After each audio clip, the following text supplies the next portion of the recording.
So my project for today, this is my Stihl MS 170 chainsaw. It's a small little saw. It works excellent. Runs good, except for full throttle. There's some kind of fuel problem with the carb. So I was going to buy a rebuild kit. Turns out the rebuild kit is about $20 and the whole carburetor was $30. So I'm like, yeah, makes sense. Do the whole carburetor. So I got to pull this apart, clean it up. It is a mess.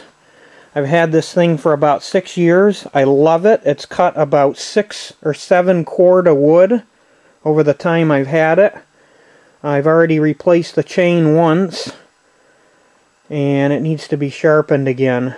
But I'm going to open this up and change the carburetor, and I'm going to show you the process. I also have an air cleaner, a fuel filter, and that's the carburetor. I already replaced the fuel filter. That's the old one. It's really not in that bad a shape, but since I got it apart, might as well do it anyway. Alright, I'll keep you updated on the progress.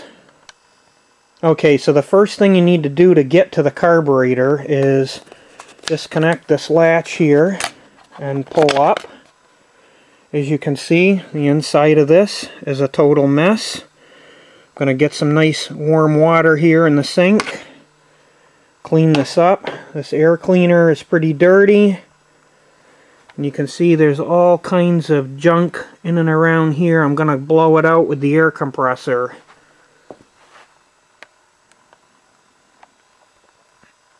What a mess.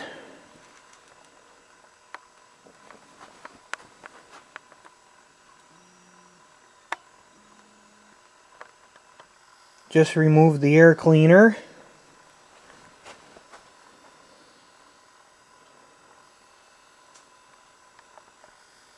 Okay, now to remove the air cleaner box. There's these two nuts here. I'm not sure the size. I'm pretty sure they're metric. Probably around a 7mm. Actually, it might be smaller than that. I'll let you know what I find out here. Believe it or not, it was actually a 5/16 nut. I'm surprised. I figured it'd be metric, but you can see all the junk down in here. I'm going to plug the intake in a minute, and I'm going to blast this with the air compressor. Try to clean it out. Now I've turned the choke on completely and put a piece of tape over the throat, and I'm going to blow this out now. Okay, now we're going to crank this baby up and get it up to some pressure here. Not too much. Probably about 30 pounds or so. You don't want too much air pressure. Just enough to clean the junk out. So let's crank this up, and while this is filling the tank, I'll go grab my safety glasses, because you definitely want safety glasses.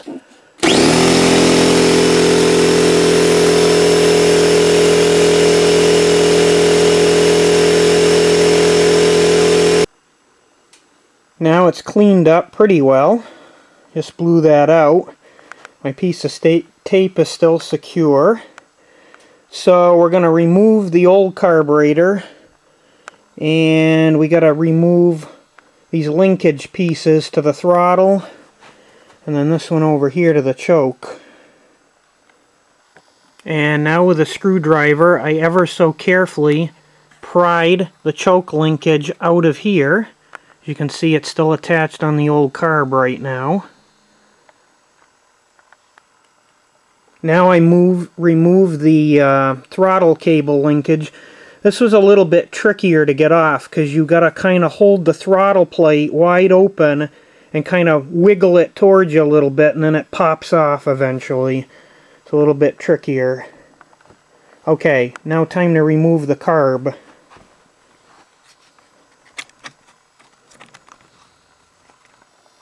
One other thing you need to do is you need to pop this thing up out of here to allow the carb to come out of there. I just stuck my screwdriver right in there and ever so carefully popped it, and it popped up. because that's blocking the carb from coming out. One more note.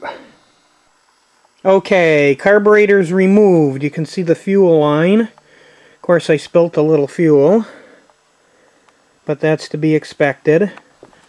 And there's the old carburetor right there. And there's the new one. So, we're ready for installation.